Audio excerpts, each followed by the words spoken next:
ఉప ముఖ్యమంత్రి పవన్ కళ్యాణ్ లక్ష్యంగా చేసుకుని జడ శ్రావణ్ కుమార్ లేనిపోని ఆరోపణలు చేస్తున్నారని తిరుపతి నియోజకవర్గ జనసేన ఇన్ఛార్జ్ కిరణ్ రాయల్ ఆగ్రహం వ్యక్తం చేశారు. ప్రచారం కోసమే పవన్ పై విమర్శలు గుప్పిస్తున్నారని మండిపడ్డారు. పవన్ కళ్యాణ్ పోరాటం వల్లే సుగాలి ప్రీతి ఘటన వెలుగులోకి వచ్చిందని గుర్తు చేశారు. తమ అధినేతపై ఆరోపణలు చేస్తే తగిన మూల్యం తప్పదని హెచ్చరించారు.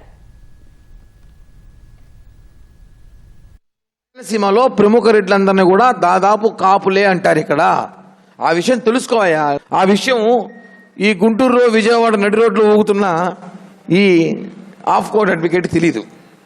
ఇలా చెప్తున్నా, మీరు కాపు ముద్ర వేయాలని చూసి మళ్ళా ఒకసారి కాపు పేరుతో డ్రామాలు ఆడాలి చూస్తే మాత్రం బాగోదా. మేము ఒకటే హెచ్చరిస్తున్నాం, మీరు జనసేన పార్టీ తరఫున కానివ్వండి, ఈ అడ్వకేట్ శ్రావణ్ కుమార్ ఉన్నాడో ఇతను మీద అన్ని రకాల విచారణ చేయాల్సిన అవసరం ప్రభుత్వానికి ఉంది. బహిరంగ చెప్పాడు, 25 కోట్లు నేను ఖర్చు పెట్టా ఎన్నికలుగా అన్నాడు. 25 కోట్లు ఎట్ట ఖర్చు పెట్టావు? 23 లక్షలు నువ్వు అఫిడవిట్లు చూపించి 25 కోట్లు ఎలా పెట్టావు నువ్వు?